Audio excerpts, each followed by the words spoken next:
दोस्तों, कैसे हैं सभी लोग। दोस्तों, कैसी चल रही है सभी लोगों की DEd CID first year exam की प्रिपरेशन। दोस्तों जैसा कि हमारे जो कुछ मोस्ट इंपोर्टेंट टॉपिक्स रह रहे थे पेपर वाइज, उनको क्लियर करते हुए चल रहे हैं। तो आज हम करेंगे दोस्तों हार्वर्ड गार्डनर का बहुबुद्धि सिद्धांत, यानी कि हार्वर्ड गार्डनर का मल्टीपल इंटेलिजेंस का सिद्धांत। ठीक है, थ्योरीज ऑफ मल्टीपल इंटेलिजेंस, ठीक है, जो कि हार्वर्ड गार्डनर ने दिया है, या हार्वर्ड गार्डनर बहुबुद्धि सिद्धांत के प्रतिपादक हैं। इसमें हम जानेंगे हार्वर्ड गार्डनर ने बुद्धि के लिए बहुबुद्धि क्यों कहा है। ठीक है, और ये टॉपिक आपका पेपर 5 से है। पेपर 5 से यूनिट है आपका यूनिट 4.5। ठीक है, यहाँ लिखा है पेपर 5 का 4.5, क्योंकि मुझे लग रहा था कि आपको हो सकता है ये तीन में से कोई भी एक थ्योरी पूछ ली जाए। इसके भी चांसेस मुझे 70% लग रहे थे कि हार्वर्ड गार्डनर का थ्योरी ना आ जाए कहीं। ठीक है, तो मैं आपको इसको भी क्लियर करा देते हैं। ठीक है, देखिए दोस्तों, हार्वर्ड गार्डनर ने बुद्धि के बारे में कहा है कि प्रत्येक व्यक्ति में अनेक प्रकार की विलक्षण योग्यताएं होती हैं। ठीक है, जैसे कि थॉर्नडाइक ने कहा है बुद्धि एक कारक है। थॉर्नडाइक ने कहा है कि बुद्धि क्या है, एक कारक है, जिसमें क्या प्रत्येक व्यक्ति में एक योग्यता पाई जाती है। ठीक है, अब इसी प्रकार से उन्होंने कहा है, जीएस फैक्टर स्पेरमैन ने कहा है कि बुद्धि द्विकारक है, यानी कि प्रत्येक व्यक्ति में दो प्रकार की बुद्धि पाई जाती है, एक सामान्य और एक विशिष्ट। सामान्य जो सभी में होती है, विशिष्ट यानी कि किसी एक विशिष्ट योग्यता को कह सकते हैं, विलक्षण योग्यता को कह सकते हैं। लेकिन हार्वर्ड गार्डनर ने कहा है बुद्धि बहुकारकीय है।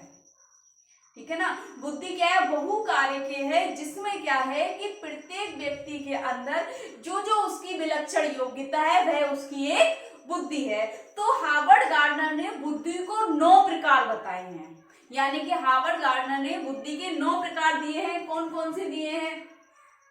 भाषाई बुद्धि, तार्किक गणितीय बुद्धि, स्थानिक बुद्धि, शारीरिक गति बुद्धि, सांकेतिक बुद्धि, व्यक्तिगत आत्म बुद्धि, व्यक्तिगत अन्य बुद्धि, प्रकृतिवादी बुद्धि और अस्तित्ववादी बुद्धि। ठीक है, उन्होंने 9 प्रकार की बुद्धि बताई है। अब आपको करना क्या है, अगर एग्जाम में आपका हार्वर्ड गार्डनर का सिद्धांत आ जाए तो आप हार्वर्ड गार्डनर के बारे में बताएंगे, हार्वर्ड गार्डनर कौन थे, ठीक है, और इन्होंने किसका सिद्धांत दिया है, इन्होंने बुद्धि के बारे में क्या कहा है, अन्य मनोवैज्ञानिकों ने क्या क्या बताया, आप सभी के बारे में बता करके आप इनके 9 प्रकार की बुद्धि के सिद्धांत बताएंगे। ठीक है, तो दोस्तों देखिए, हार्वर्ड गार्डनर ने बहुबुद्धि सिद्धांत में यह बताया कि बुद्धि एक कारक ना होकर बहुकारक है, यानी कि बुद्धि एक कारक ना होकर बहुकारक है, यानी कि बहुत सी योग्यताओं को हार्वर्ड गार्डनर ने बुद्धि कहा है। गार्डनर ने बुद्धि के 9 प्रकार बताए हैं।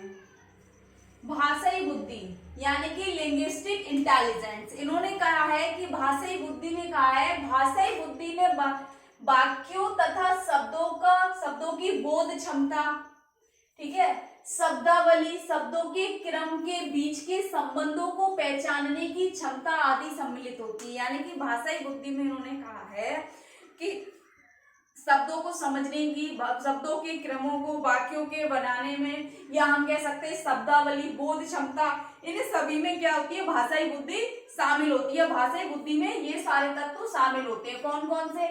वाक्यों तथा शब्दों का बोध क्षमता, शब्दावली, शब्दों के क्रम और शब्दों के बीच के संबंधों को पहचानने की क्षमता आदि सम्मिलित होती है। हम कह सकते हैं ये बुद्धि किन में पाई जाती है? अच्छे वक्ताओं में पाई जाती है, ठीक है, अच्छे कवियों में पाई जाती है, ठीक है, जो कवि होते हैं, ठीक है, राइटर्सों में ये पाई जाती है, ठीक है ना। तो उस एक योग्यता को भी उन्होंने क्या कह दिया? भाषाई बुद्धि। ठीक, दूसरा है तार्किक गणितीय बुद्धि। ठीक है, दूसरा सिद्धांत उन्होंने कहा है तार्किक गणितीय बुद्धि, यानी कि लॉजिकल मैथमेटिकल इंटेलिजेंस। क्या कहा है इन्होंने? इस बुद्धि में तर्क करने की क्षमता, गणितीय समस्याओं का समाधान करने की क्षमता, अंकों के क्रम के पीछे छिपे संबंधों को पहचानने की क्षमता, सादृश्यता क्षमता आदि शामिल होती है। यानी कि तार्किकता गणितीय बुद्धि में इन्होंने कहा है जिन व्यक्तियों में तार्किक करने की क्षमता, ठीक है, वो कह रहे हैं तर्क करने की, गणितीय समस्याओं को सुलझाने की क्षमता या समाधान करने की क्षमता होती है, अंकों के पीछे क्रम जाने, यानी कि हम क्या करते हैं, कभी कभी जो मैथ्स करते हैं वो उनके अंदर ही क्या चलता रहता है, कैलकुलेशन चलती रहती है। तो इस तर्कणा को भी उन्होंने एक गणितीय बुद्धि कहा है। ठीक है, तीसरा कह रहे हैं स्थानिक बुद्धि, यानी कि स्पेशल इंटेलिजेंस। इसमें स्थानिक चित्र को मानसिक रूप से परिवर्तित करने की क्षमता तथा स्थानिक काल्पनिक शक्ति करने की क्षमता सम्मिलित है। स्थानिक बुद्धि दोस्तों आर्किटेक्चर जो होते हैं उनमें पाई जाती है। ठीक है ना, तो कह रहे हैं कि स्थानिक चित्रों के मानसिक या जो हम कह सकते हैं एक तरीके से जो आर्टिस्ट होते हैं उनमें पाई जाती है। ठीक है, परिवर्तित करने की क्षमता तथा कल्पना शक्ति, यानी कि बहुत विभिन्न प्रकार की इमेजिनेशन करते हैं जो लोग, उनकी इमेजिनेशन को भी हार्वर्ड गार्डनर ने एक बुद्धि बताई है उन्होंने। जैसे कि कहीं भी एक अगर आर्टिस्ट खड़ा है, वो किसी भी एक नजारे को देख रहा है और वह उसी नजारे को कल्पना कर ठीक है एक बहुत बड़ा नमूना आपके सामने पेश कर सकता है। तो उसकी इस योग्यता को भी उन्होंने क्या कहा है, एक स्थानिक बुद्धि का नाम दिया है। ठीक है, फिर कह रहे हैं शारीरिक गतिक बुद्धि, यानी कि बॉडी कैनेस्थेटिक इंटेलिजेंस। ठीक है, इस बुद्धि में अपनी शारीरिक गति पर नियंत्रण रखने की क्षमता तथा वस्तुओं को सावधानी पूर्वक एवं प्रवीण ढंग से घुमाने तथा उपयोग करने की क्षमता शामिल है। यानी कि इस बुद्धि में अपनी शारीरिक गति पर नियंत्रण रखने की, यानी कि ये बुद्धि, जैसे कि कुछ लोग होते हैं शारीरिक गति या नियंत्रण, यानी कि यहाँ पर उन्होंने उन व्यक्तियों को बताया एग्जाम्पल के तौर पर, जैसे कुमार हो गया, ठीक है ना, चकला चला रहा है उसको, और वो क्या करता है, कहीं ना कहीं अपनी गति को रोकता है, अपनी शारीरिक गति को रोकता है। ठीक है, या हम कह सकते हैं इसमें एग्जाम्पल के लिए कह रहे हैं डांसर्स आ जाएंगे हमारे। ठीक है, प्रवीण ढंग से घुमाने तथा उपयोग करने की क्षमता, किसी भी हम इंजीनियर्स को कह सकते हैं जो बहुत विभिन्न प्रकार की मशीनें चलाते हैं। ठीक है ना दोस्तों, ड्राइवर हो सकते हैं इसमें, जो कि क्या है कि किसी भी चीज को, गाड़ियों को घुमाते हैं, घुमाने के साथ साथ वे क्या करते हैं, सावधानी पूर्वक प्रवीण रूप से उसका उपयोग करते हैं। तो ये बुद्धि भी उन्होंने किस बुद्धि में कहा है, शारीरिक गतिक बुद्धि।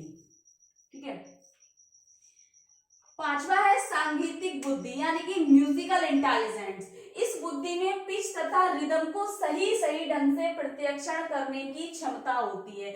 यानी कि इन्होंने अगर एग्जांपल के लिए बोले, सिंगर्स जो होते हैं उनके अंदर एक अलग क्वालिटी होती है, एक विलक्षण योग्यता पाई जाती है, जो अपनी पिच को हाई और लो करते हैं, ठीक है, मीडियम करते हैं और रिदम बनाते हैं, एक लय बनाते हैं। ठीक है ना, एक लय के और सुर के साथ वे गाते हैं। ठीक है, तो ये उनकी एक विलक्षण योग्यता है।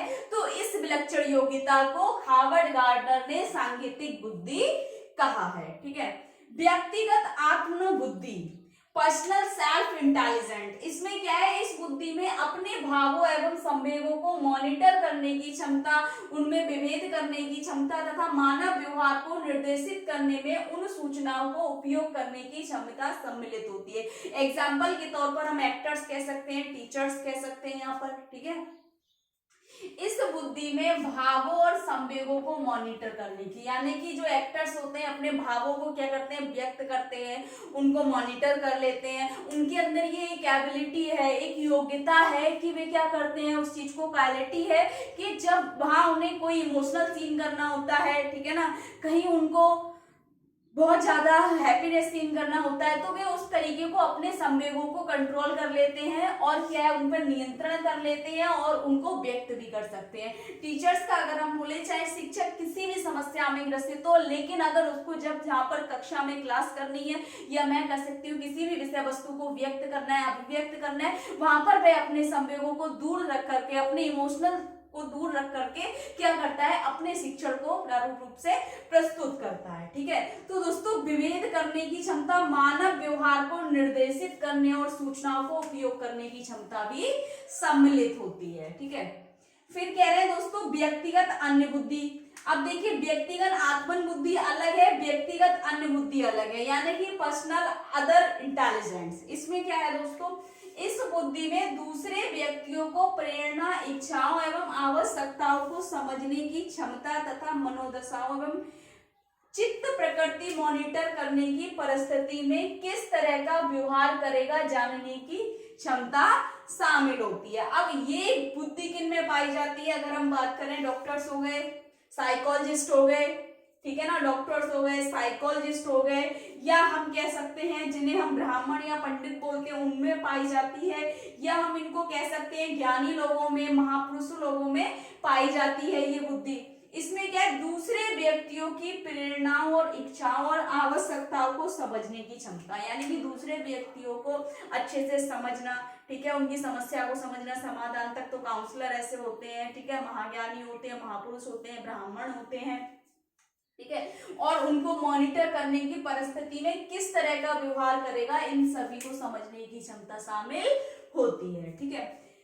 आठवां कह रहा है दोस्तों प्रकृतिवादी बुद्धि, यानी कि नेचुरलिस्टिक इंटेलिजेंट। इस बुद्धि में व्यक्ति में प्रकृति में जो पैटर्न तथा समिति मौजूद होते हैं, पैटर्न तथा समिति मौजूद होते हैं, उसे सही सही पहचान करने की क्षमता या बुद्धि शामिल होती है। ये हम कह सकते हैं प्राकृतिक बुद्धि उन व्यक्तियों में पाई जाती है, जैसे हम कह सकते हैं वनस्पति मनोवैज्ञानिक, ठीक है, या यहाँ पर हम कह सकते हैं जैव वैज्ञानिकों में, ठीक है, वनस्पति वैज्ञानिकों में, या हम कह सकते हैं किसान हो गए हमारे, इनको क्या है फसल और प्रकृति के बारे में पता होता है, कब प्रकृति अपना बदलाव करती है, कब प्रकृति के साथ कौन कौन सा बदलाव होता है, और किस बदलाव से लाभ होगा, किस बदलाव से हानि होगी, किस प्रकृति में हम किस फसल को बो सकते हैं, किस फसल को काटा जा सकता है, या किस फसल में अधिक बर्बाद होगी। तो इस तरीके की बुद्धि किनमें, किसानों में, जैव वैज्ञानिकों में, या वनस्पति वैज्ञानिकों में पाई जाती है, या हम कह सकते हैं जो प्रकृति को अच्छे से समझ सकते हैं, ठीक। नंबर कह रहे हैं अस्तित्ववादी बुद्धि, ठीक है, इस बुद्धि में मानव संचार के बारे में छिपे रहस्यों को, जिंदगी और मौत तथा मानव अनुभूति के वास्तविकता के बारे में उपयुक्त प्रश्न पूछकर जानने की क्षमता से होती है।